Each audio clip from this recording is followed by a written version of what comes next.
馬塞爾酒莊擁有25代釀酒工藝，自14世紀開始釀酒和種植葡萄。酒莊由馬塞爾家族100%擁有和經營，是意大利最負盛名的葡萄酒品牌之一。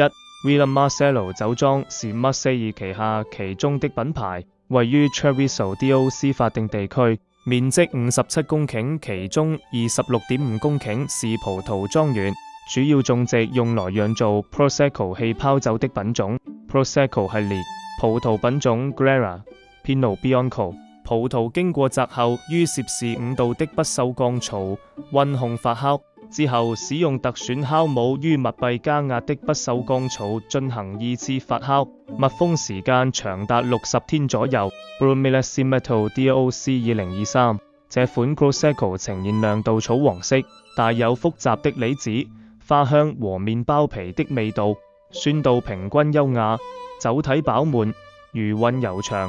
配搭食物生蠔、炸魚、薯條。Millesimo Extra Dry DOC 2023，這款 Prosecco 呈現亮度草黃色，帶有典型的蘋果、梨子和花香，酒體飽滿，甜度與酸度平衡清新，香氣細膩。配搭食物煙三文魚、帕馬森火腿。Brunellesimo Rose DOC 2023，這款 Rose Prosecco 呈現玫瑰粉紅色，帶有白桃、花香、覆盆子和野草莓的香氣，口感優雅美味，酒體飽滿，餘韻悠長。配搭食物火腿原質芝士。Andriana Bru DOC 2022氣泡酒，葡萄品種 Pinot Grigio。Andriana Bru 帶優雅的橙色和粉紅色，擁有接骨木花和玫瑰花香氣，酒體適中，餘韻清爽。配搭食物清淡前菜、海鮮刺身。